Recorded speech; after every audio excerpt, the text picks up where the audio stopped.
Man, oh man. Does this bring back a lot of memories? Not that I don't have these memories anymore because I still have a PS1 and everything, but man, that brings back memories. Hey everybody, sykotiksonik here, and today we're starting a new Let's Play. Not developed actually, excuse me, but it's a Universal Interactive Studios production. It is created and developed by these guys. You may have heard of them before. You haven't heard of that mascot though. I swear to God, I've never seen him past this game. And I'm sure you've heard of this guy. This is Crash Bandicoot. This is my favorite platforming franchise of all time. This guy, this little orange dude means so much to me. And to finally be able to sit here and once again bring you his story, this time in full, this time nothing's going to get cut, I'm not going to quit halfway through it, I'm not going to lose footage, I'm going to do it, but for now I'm going to shut the fuck up because we got story to go through. But Dr. Cortex, we have not determined the cause of past failures. Moron!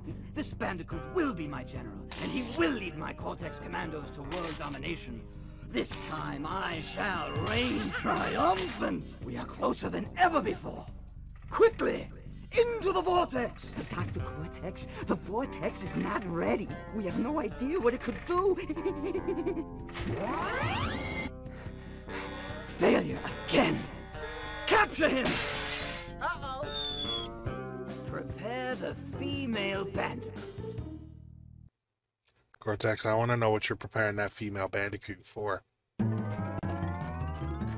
Sorry for that very, very small, tiny little stutter just now. I'm sure you heard it because I am playing this on an emulator just for higher CD loading times.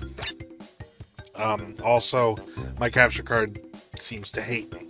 So, today we're starting off. We're winding up on the shores of Sanity Beach. Look at those loading times. Isn't that beautiful? That's part of the reason why I decided to do an emulator. So Crash Bandicoot's a very simple 1996 platformer. In fact, I believe it's his,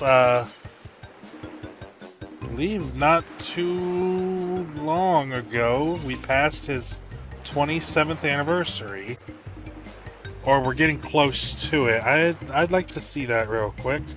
I know he came out August 1996, so let me see real quick the release date of Crash Bandicoot 1. Oh, September 9th. Okay, so we're still coming up close. Uh-oh, what was that, buddy? Oh no! Crash Bandicoot's a very simple 1996 3D platformer. This isn't Mario 64 we're talking about.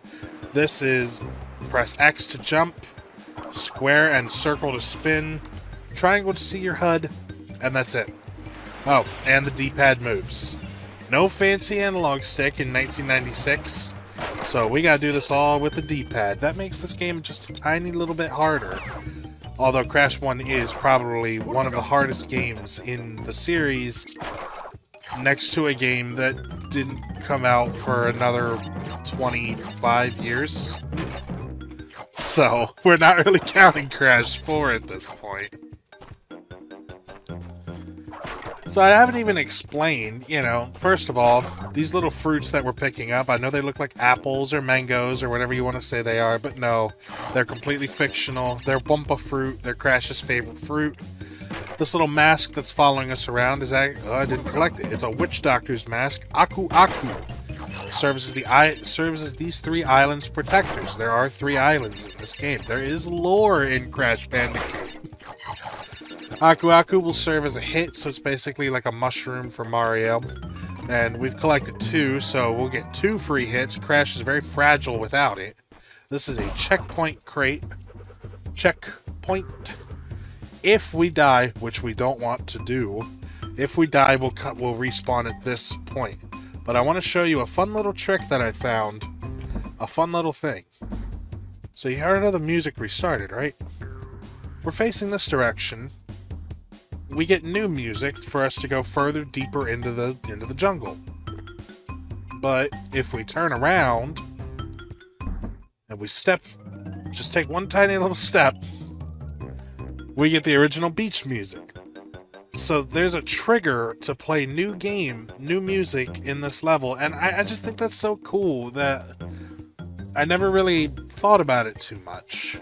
You turn around, new music, turn around, and Sanity Beach. But we're not going to play around too much with that. Here's another Aku Aku crate, and this introduces us to invincibility. We collect 3 of them in a row. Crash gets it on his face, and he runs a little bit faster, and he can just run through enemies and just plow through them, as well as boxes, which we want to break. We have been breaking throughout the level so far. This is an exclamation switch. Oh my god. Oh boy. I'm scared. Give me 1 second. We got the fork in the road. We want to actually turn back and grab these 2 boxes here. But I'm actually going to go further back just because I want to make sure that I got these boxes. Because we could be screwed if I didn't, and I did. Okay. So Crash Bandicoot has an interesting the series in general, really, has an interesting requirement for 100%. You have to break every box in a level. And that's why I went to make sure that we did that, because I wasn't sure if we had missed one. And this one, we get to the end portal, Crash does a little jump, and boom, there we go. Perfect.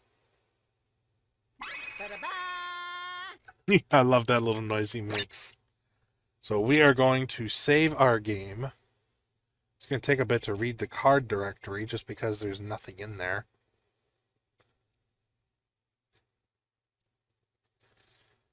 And don't worry, I will start explaining more about how bad this game can be.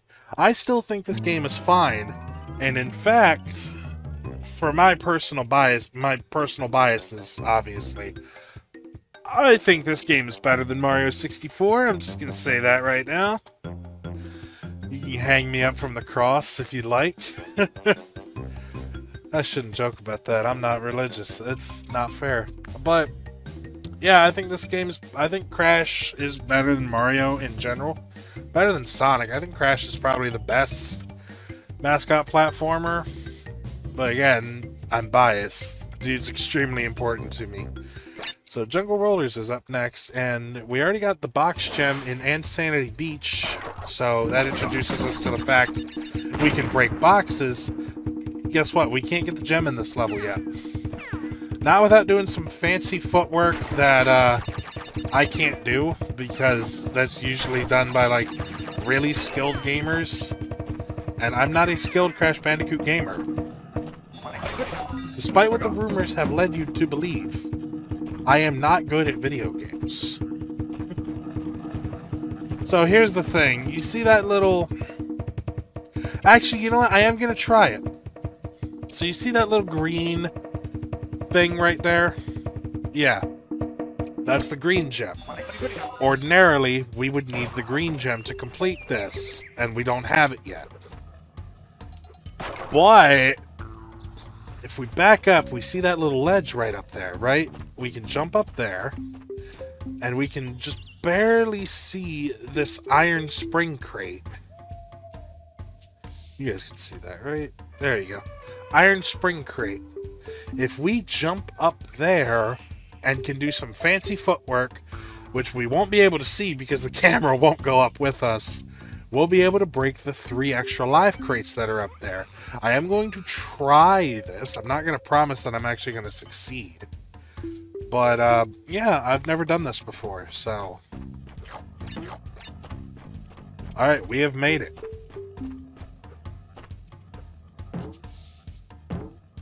Oh, okay. You know, yep, okay. Ah!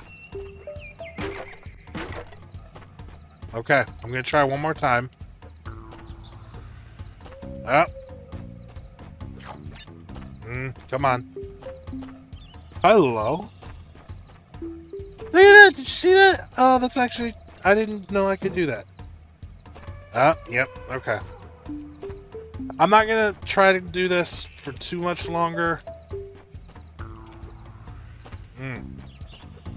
But I think it would be cool to at least attempt.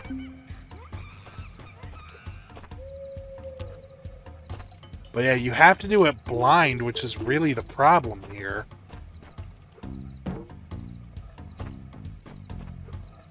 I was able to get up on the ledge. Okay.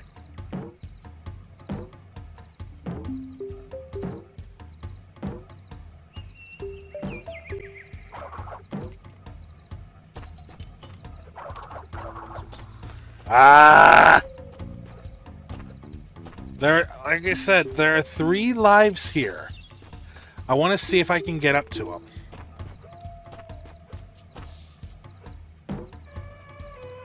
Okay.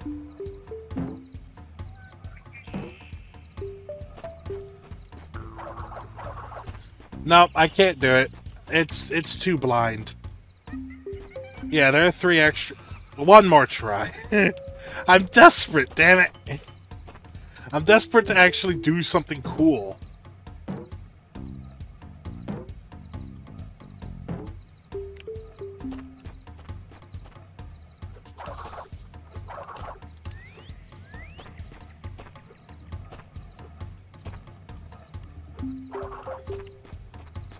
Nope, can't do it.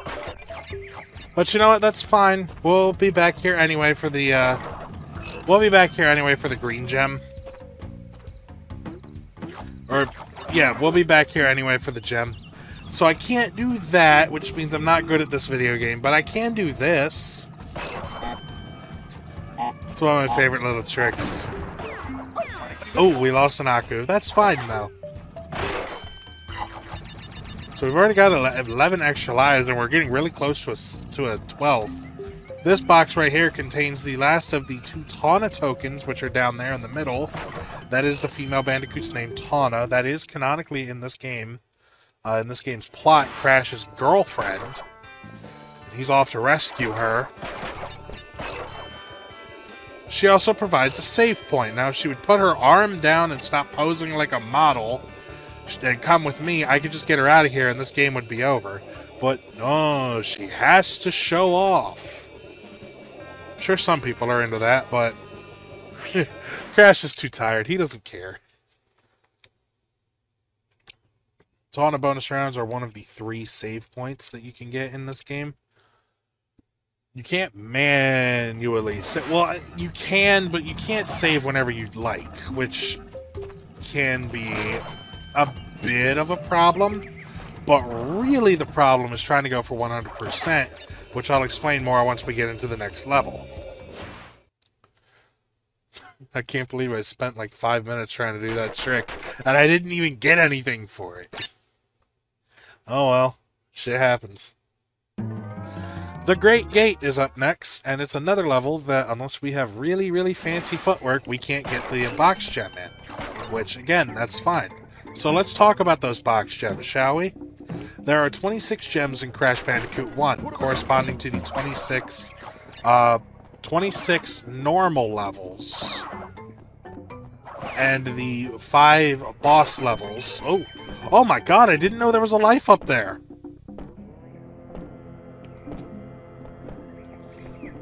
Wow, okay. I've been playing this game for almost 20 years, and I didn't know that. That's crazy. So anyway, 26 box gems. To get a box gem, you have to, again, break every single box. Some box gems in some levels end up being colored gems, which can help you get boxes in levels you couldn't ordinarily get to.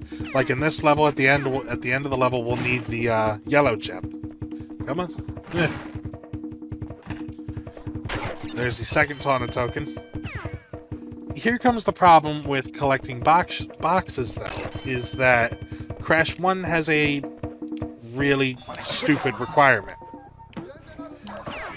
Crash 1, you cannot die.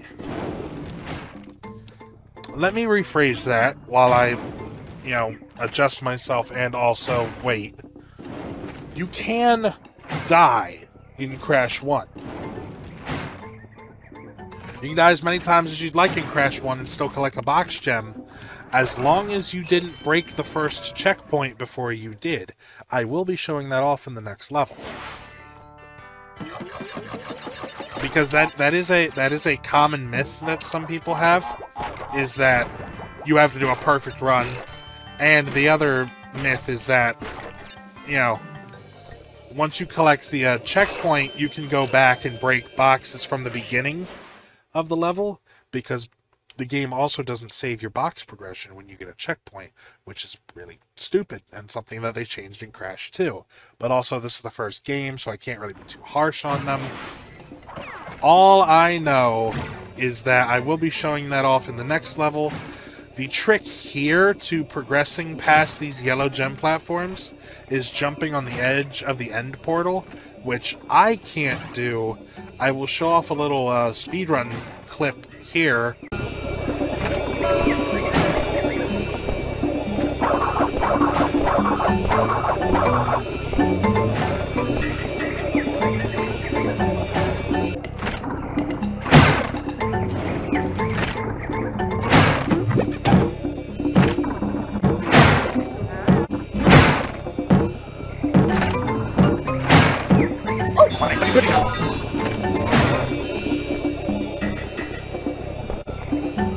Hey everybody, post-edit sykotiksonik here. I made a boo-boo in my rendering and editing where the text got cut off screen telling you whose footage I used, giving credit to it.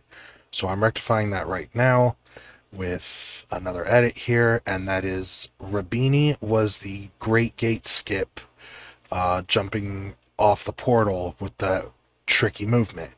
Zerobos was the second one, bouncing up through the spike. So again, that is Rabini and Zerobos. One more time, Rabini and Zerobos. Links will be in the description. Thank you and enjoy the rest of the video. I'll show credit to whoever I get the clip from. I'm not exactly sure who I'm going to do it from yet. But yeah, you have to jump on the very edge and jump over the portal and jump to the end.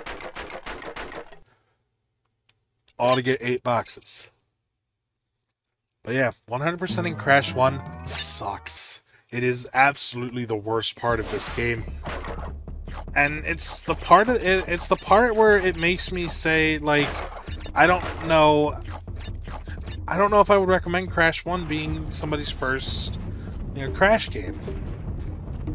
So anyway, I said I was going to show this off. This is boulders. You see, I died, right? We start at the very beginning of the level. Now, I want to make that clear. I died.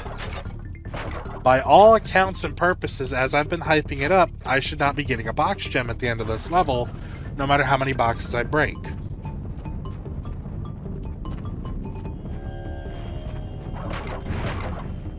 But boulders is cool because, first of all, look, I can jump up here. That's really cool.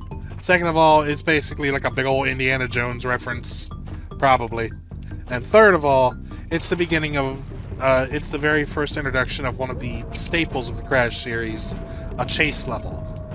We also have another introduction to another Crash staple later on in the same island. So as you can see, that is our first checkpoint. I believe this is the only checkpoint in the level, and I believe this is the last boulder. So if I die here, which I really don't want to, if I die here, I am screwed. We want to avoid these poles. Go over there to spin that box. Go over there to spin that box. We have to make sure we just keep running. The boulder, I think if you just keep running straight, you can outrun the boulder. There we go. We're at the end portal here. So, my theory, let's test that. Yep. There it is. That wasn't a theory, actually. I knew what I was talking about. You can die as many times as you'd like before you break your first checkpoint. Once you break your first checkpoint, that's it. You gotta go. First time. So upstream is another level. What do you... Wow, shocking. Another level. No. Upstream is another level we can't get the box gem in yet. See, I have a sick habit, though, of in Crash Bandicoot of breaking every single box that I run across, even though I know I can't get the gem yet. What am I, a speedrunner? No, I'm not a speedrunner. I gotta play the game slow and meticulous and try to get as many extra lives as I can, even though in Crash 1, the game doesn't save your life count once you turn the console off. Or in my case, reset RetroArch. Because it's not like I'm going to be recording this in one sitting. I'm going to be recording this over like the span of a weekend, but definitely not in one sitting. So we have green Venus flytraps. I'll head back here. Excuse me. We have green ones that will only activate once you step on them. Blue ones will activate in a pattern of about every 3 seconds. So they're a little more dangerous, but still, if you've played any platform... Crash 1's first island. I was about to say, if you've played any platformer before, it's really easy. Also, you're going to notice I'm just going to skip a lot of boxes in the bonus rooms, because they are not required for 100% completion, unlike in 2 and 3. God, I could just go on and on about Crash Bandicoot. Anyway, I was gonna make some, some gatekeeping comment of like, if you've played any platformer before, yeah, Crash 1's easy, but like, the first island of Crash 1 really isn't hard. And like, I'll sit there and say, like, yeah, it's really easy. It's not hard. But Crash 1 is a hard game. It just takes until you get to the second island for it to ramp up the difficulty, and it never fucking stops. We're going to end this video off here by facing off against Papu Papu, the first boss of the game, and by God, he's the easiest boss of the game. I will show off the intended way to beat him first. I'm going to fight him twice. I'll show off the intended strat to beat him. You see that? You see how he flashed? That meant at that moment in time he was invincible. He'll spin his stick around and he will try to hit you with it. You just have to jump over him and then jump on his head. Also, I can't believe in 1996 they gave the fat Native American chief jiggle physics. That's hilarious. Also, he has an ass crack. You can see that. Anyway, that's the intended way of beating him, and he's still pathetically easy. Here's how you can cheese him. Yeah, you fell asleep again. Wake up! It's time for me to kick your ass again. Just jump on his throne. He can't hit you. Then jump on his head. But then jump back. Wait for the flash. Oh, God. That wasn't supposed to happen. Oh, God. Wait for the flashing to stop. Then jump on his head again. I was just short twice. Wow, I almost died to Papu Papu. I can't believe that. Anyway, I'm gonna get off here. This will be the first episode. Yeah, this will be the first episode. Why am I saying that? In the next episode, we will finish off Sanity Island. If we use the square and circle buttons, we can actually see the other islands in the distance. There's Wumpa Island over there, and there's Cortex Island all the way over there. So we will be starting up Cortex Island next episode and moving on. So I've been sykotiksonik, and I will see you guys in the next episode. Bye.